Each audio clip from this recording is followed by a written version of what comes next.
remnant bushland in Sydney's Ku-ring-gai Chase National Park is not only a beautiful place to be, it's also home to a bevy of native plants and a whole series of iconic species of native fauna as well.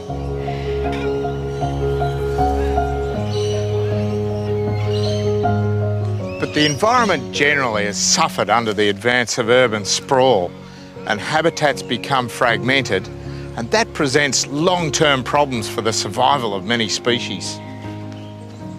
But some residents around the Ku-ring-gai area, like Chris Haywood, are working hard to re-establish habitat in their gardens to encourage the animals back to areas they've been pushed out of. It doesn't get any better than this. The bush is coming right into your backyard. It's beautiful. It's absolutely magic. We have lots of things, as you can imagine, that come and visit us. Lots of wildlife. We've got the swamp wallabies. We have a lyrebird that comes. We've got a pair, but I've never seen the female, but I've seen him, and we hear him calling. We have lots of kookaburras that come and visit us.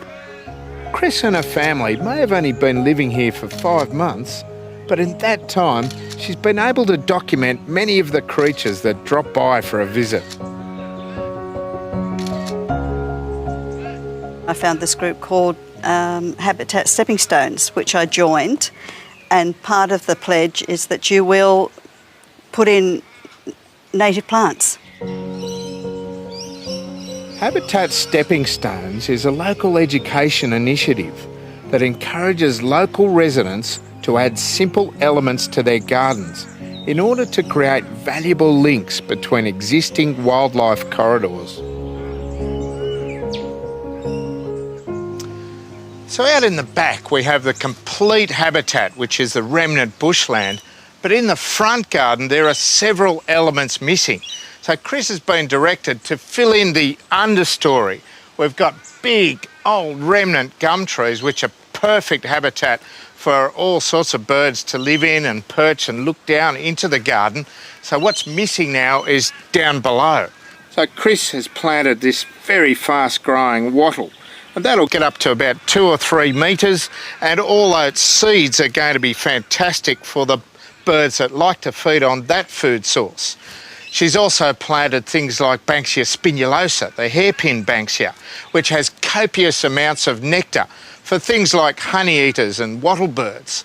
And then down at ground level, it's really important to have things like native grasses, Dianellas, the flax lilies, lomandras, mat rushes, which not only provide shelter for smaller birds, but also, again, a food source.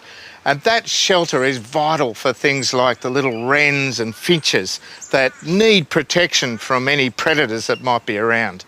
So part of the Habitat Stepping Stones concept is that you supply water. What's the role of water in your garden? Every animal, insect, whatever it is, can find water to survive. We've put pot plants into the ground and sealed them. It's constantly there, a supply for the wallabies, whatever animal comes up at night or during the day to drink. And while we were filming, Ralph, the local brush turkey, dropped by to see what all the fuss was about.